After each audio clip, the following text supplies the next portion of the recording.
Hello everyone, welcome to another pre-algebra with Professor V. So today we're going to be looking at prime and composite numbers. So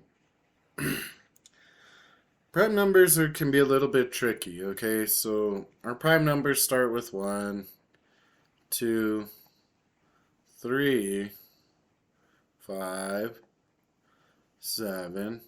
And then the next one you might say in the pattern is 9, right? But 9 is not a prime number, and I will show you why.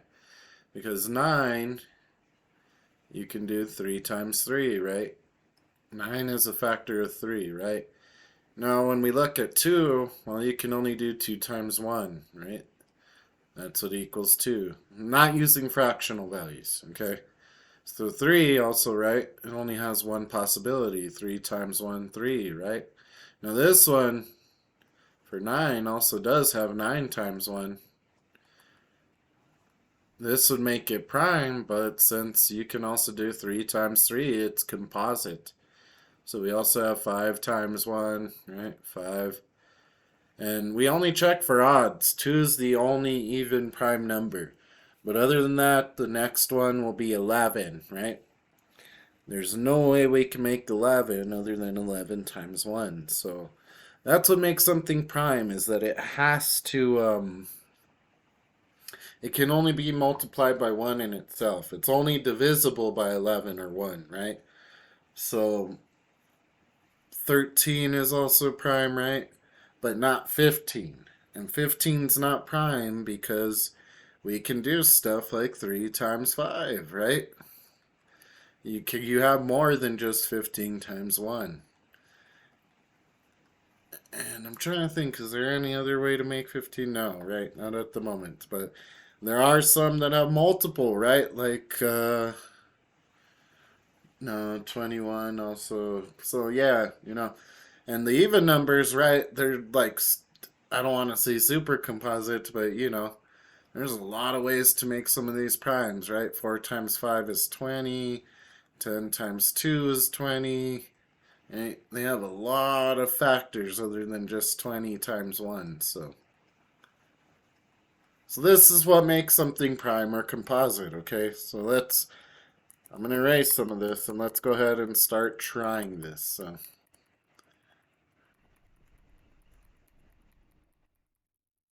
And the divisibility test can really help with this. So the lesson we were practicing before this, super helpful stuff, because if it doesn't divide by anything other than itself or 1, we can also identify it as prime, right? So 19, I already know is prime.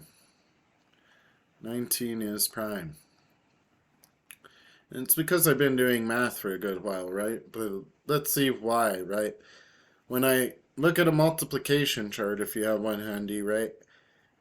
I'll never find 19 on this chart, right? Because it only goes up to 12.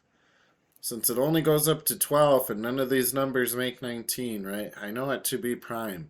I can't think of anything other than 19 times 1, right? There's no other factors that I can use, right?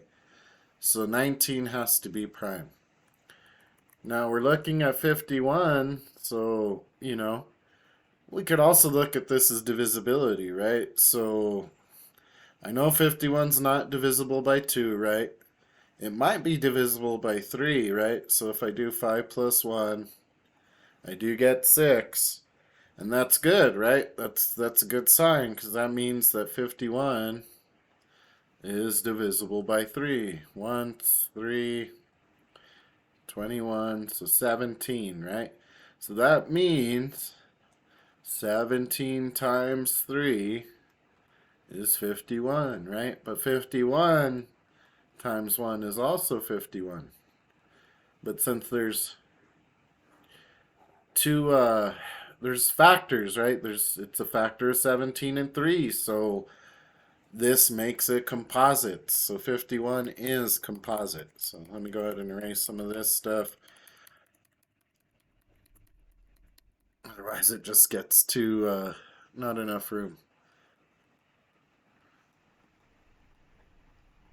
And this is why the divisibility tests really are awesome, okay? and help you identify problems like this. So now we have 121, which is going to be a little bit trickier because let's see. I know this isn't divisible by 2, 5, or 10, right? I add 1 plus 2 plus 1, and that's going to be 4. So we know 4 is not divisible by, it's not a factor of 3, right? But this one is a little bit trickier, but I believe that to be 11, right? And I only know this is 11 times 11 because I've practiced my multiplications, right? I believe 11 times 11 is 121 if I've haven't forgotten my math. So it fits in once, right? 1 times 11, 11. That'll be 111. So yeah. So 121 is also going to be composite.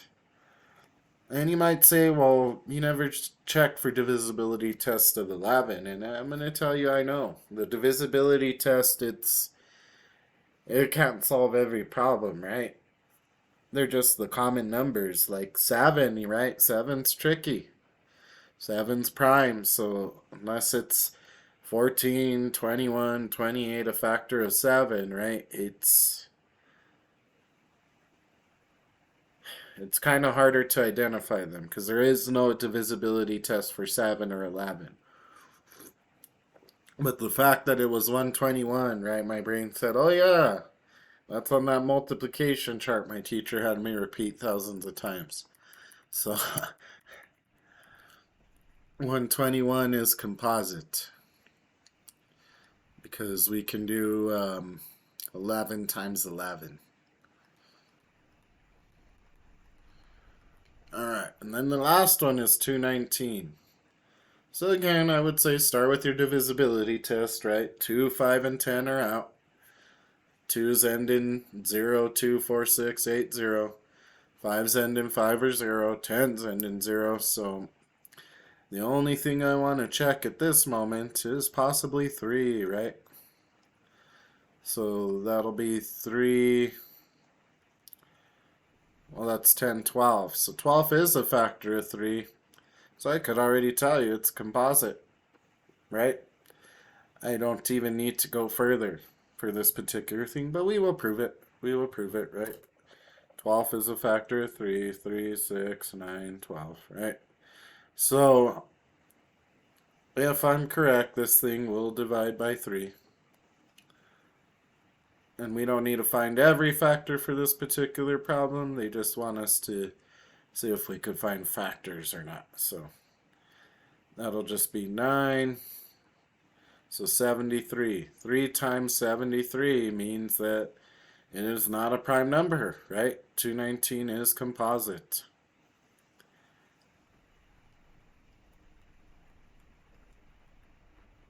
And for me, this one is a little bit trickier how it all kind of combines together, but we're going to be doing prime factoring next. So knowing when a number's prime and when to stop is super intuitive when we're prime factoring, right? Because prime factoring is also the way I like to simplify my fractions, right?